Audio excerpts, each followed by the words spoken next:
My fellow Americans, next Friday, November 11th, we'll celebrate Veterans Day, the day America sets aside to honor millions of our finest heroes. They are the men and women who defend our country and preserve our peace and freedom.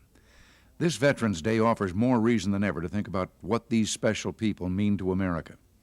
Our most recent heroes, those still serving and those who have just come back from Beirut and Grenada, carried on with the same dedication and valor as their colleagues before them. If we remember that their dedicated service is in defense of our freedom, and if we understand that they put their lives on the line so we might enjoy justice and liberty, then their sacrifices will not be in vain. This is our obligation, and this has been the spirit of Veterans Day from the beginning.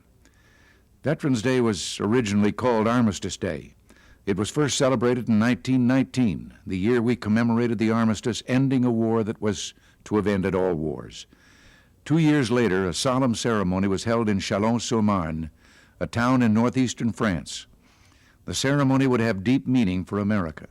The remains of 4 unknown American soldiers had been brought to the town square from 4 American military cemeteries in France.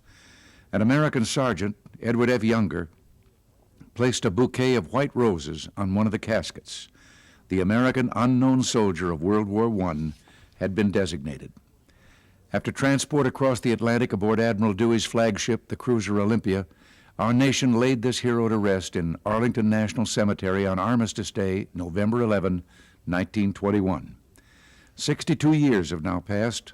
Millions of people from every corner of the world have come to the tomb of the unknown soldier to pay their respects to America's fallen heroes. The First World War did not end all wars. The assault on freedom and human dignity did not end. Our nation has laid to rest too many other heroes. From Guadalcanal and Omaha Beach to Mig Alley and Pork Chop Hill, from Khe Sanh and the A Shaw Valley to Beirut, America's best continue to give of themselves for us and for freedom-loving people everywhere. Yes, veterans have given their best for all of us, and we must continue to do our best by them. Today, I reaffirm my determination to obtain the fullest possible accounting for our Americans missing in Southeast Asia.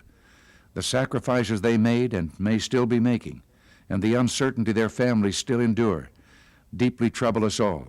We must not rest until we know their fate.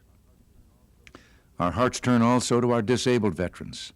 Their sacrifices and hardship endure every day of the year. A compassionate government will show them that we do remember and honor them. We will meet their special needs. In particular, there is no substitute for caring, quality health care, and that care will be provided. Yesterday, I had the opportunity to visit Camp Lejeune, North Carolina. I went there to pay tribute to the many who gave their last full measure of their devotion. They kept faith with us, and indeed they were heroes. Where do we get such brave young Americans? And where do we get those that came to their aid? The Marines in Beirut who witnessed an unspeakable tragedy and returned to their posts with the same dedication and even greater resolve. The air crews working around the clock, the Army doctors performing medical miracles, and the sailors helping in countless ways. Such men and women can only come from a nation that remains true to the ideals of our founding fathers. I also met with families and friends of those who lost their lives.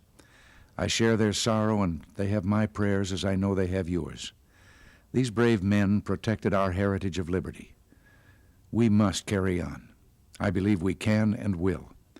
The spirit and patriotism that made America great is alive and well.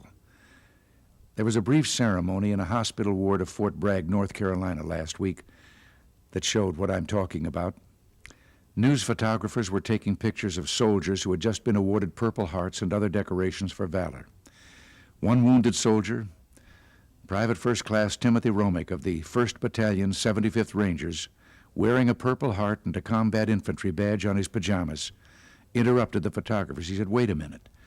And he pulled out a small American flag. This young Army Ranger put the flag above his decorations, and then he said, "Okay, you can take your pictures now, because this is what I'm proudest of." Each time our nation has called upon our citizens to serve, the best have come forward.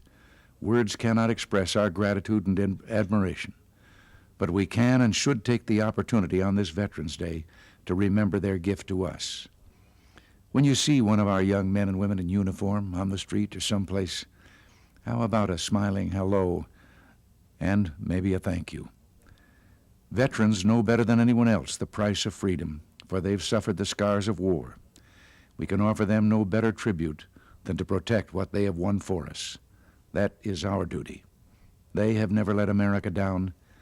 We will not let them down. Until next week, thanks for listening, and God bless you.